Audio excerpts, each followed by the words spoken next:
రాజ్యసభ అభ్యర్థులను ఖరారు చేసింది వైసీపీ. వైవి సుబ్బారెడ్డి, గొల్ల బాబురావు, మేడా రఘునాథ్ రెడ్డి పేర్లను కన్ఫర్మ్ చేసింది. దీంతో సీఎం జగన్ ను కలిసి కృతజ్ఞతలు చెప్పారు వీరు ముగ్గురు. ఏపీలో త్వరలో 3 రాజ్యసభ స్థానాలకు ఖాళీ కాబోతున్నాయి. ఈ నెల 12న నామినేషన్ వేసే అవకాశం ఉంది. ఇటు రాజ్యసభ ఎన్నికల్లో ఎమ్మెల్యేల ఓట్లు కీలకం. దాంతో వైసీపీ అసంతృప్తి ఎమ్మెల్యేలను బుజ్జగించే పనిలో ఉంది అధిష్టానం. ఇక ఇదే అంశానికి సంబంధించి పూర్తి డీటెయిల్స్ మా ప్రతినిధి రెహానా లైవ్ లో అందిస్తారు. రెహానా, అభ్యర్థుల ఖరారుకు సంబంధించి ఎట్లాంటి కసరత్తు జరిగింది, అలాగే పోలింగ్ ఏ విధంగా జరగబోతోంది ఆ రోజు?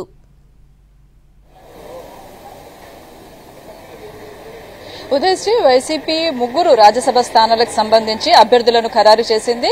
ఈ నెలలో ఫిబ్రవరిలో 3 రాజ్యసభ స్థానాలు ఖాళీ అవుతున్నాయి. ఇవాళ నుంచి నామినేషన్ దాఖలు చేసే అవకాశం ఉంటుంది. ఇవాళ నుంచి 15వ తేదీ వరకు నామినేషన్ల దాఖలుకు సంబంధించి సమయం ఉంది. అయితే మరోవైపు వైసీపీ 3 అభ్యర్థులు, ఒకటి గొల్ల బాబురావు ఎస్సీ సామాజిక వర్గం నుంచి, అదేవిధంగా మేడ రఘునాథ్, ఆయన కడప జిల్లా ప్రస్తుతం ఆయన కడప జిల్లాకు సంబంధించిన నాయకుడు, అదేవిధంగా వైవి సుబ్బారెడ్డి ఒంగోలుకు సంబంధించిన నాయకులు, ఆయన మాజీ ఎంపీ, అదేవిధంగా టీటీడీ చైర్మన్ గా కూడా ఆయన పనిచేశారు. ప్రస్తుతం ఆయన్ని రాజ్యసభకు పంపించాలని హైకమాండ్ నిర్ణయించింది. అదేవిధంగా గొల్లా బాబురావు ప్రస్తుతం ఆయన పాయకరావుపేట సిట్టింగ్ ఎమ్మెల్యేగా ఉన్నారు. ఆయన్ని అక్కడి నుంచి మార్చారు.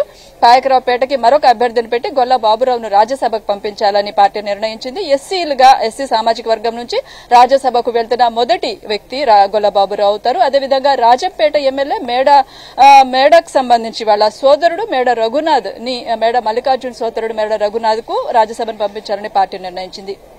మరోవైపు ఉదయశ్రీ, ఈ వైసీపీకి సంబంధించిన ఎమ్మెల్యేల బలాబలాలు చూసుకున్నట్లయితే ఒక్కొక్క ఎంపీ గెలవడానికి రాజ్యసభకు సంబంధించి 44 ఎమ్మెల్యేల బలం ఉంటే సరిపోతుంది. ఆ లెక్కన చూసుకున్నట్లయితే వైసీపీకి ఇప్పుడున్న 151 స్థానాల్లో 4 మీద వేటు పడినప్పటికీ కూడా 132 మంది ఎమ్మెల్యేల సంతకాలతోటి తొలి ప్రాధాన్యతతోటి 3 స్థానాలు కూడా వైసీపీ ఖాతాలోనే పడతాయి. సో ఈ నేపథ్యంలో వైసీపీ 3 స్థానాలు కూడా తామే కైవసం చేసుకుంటామని చాలా కాన్ఫిడెంట్ గా వ్యక్తం చేస్తా ఉంది. అటువైపు టీడీపీ మరొక అభ్యర్థిని బరిలో పెట్టాలి. వైసీపీ నుంచి ఉన్న అసంతృప్త ఎమ్మెల్యేలు తమకు అనుకూలంగా ఓటు వేస్తారనే ప్రయత్నాలు టీడీపీ నుంచి జరుగుతున్నాయి. ఈ నేపథ్యంలోనే కొంతమందిని తాజాగా చేసిన రిషఫలింగ్స్ లో నియోజకవర్గాలకు సంబంధించిన అసెంబ్లీ, అదేవిధంగా పార్లమెంట్ అసెంబ్లీ నియోజకవర్గాల్లో చేసిన మార్పుల్లో కొంతమంది సిట్టింగ్లకు స్థానాలు దక్కలేదు. వాళ్ళందరూ ఈ అసంతృప్తుల ఎమ్మెల్యేలను ప్రస్తుతం వైసీపీ బుజ్జగించే పనిలో పడింది.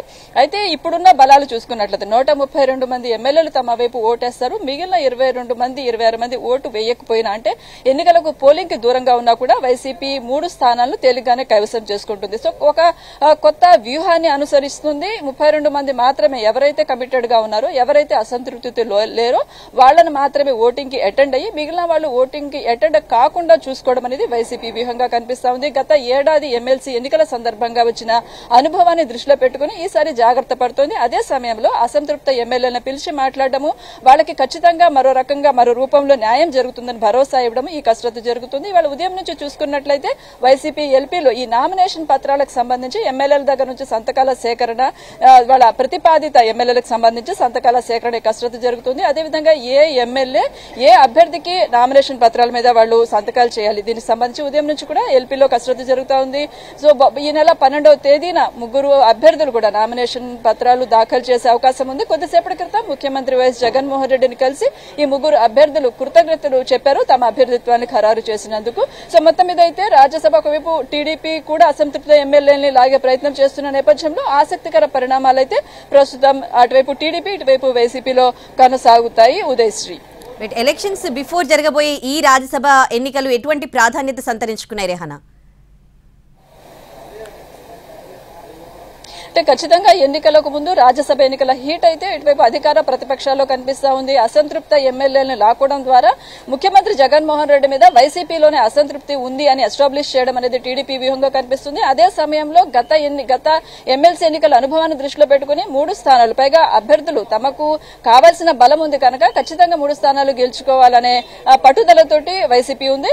ఎన్నికల ముందు, సాధారణ జనరల్ ఎన్నికలకు ముందు ఈ జరుగుతున్న రాజ్యసభ ఎన్నికలైతే ఖచ్చితంగా కొంత హీట్ ని ప్రాధాన్యతని సంతరించుకుంటాయి. ఎంతమంది ఒకవేళ ఎమ్మెల్యేలు గనక వైసీపీ ఎమ్మెల్యేలు టీడీపీ గనక తమ విప్ ధిక్కరించి ఓట్ చేస్తే గనక ఆ ప్రభావం కొంత పార్టీలో రాజకీయ వర్గాల్లో కనిపిస్తుంది.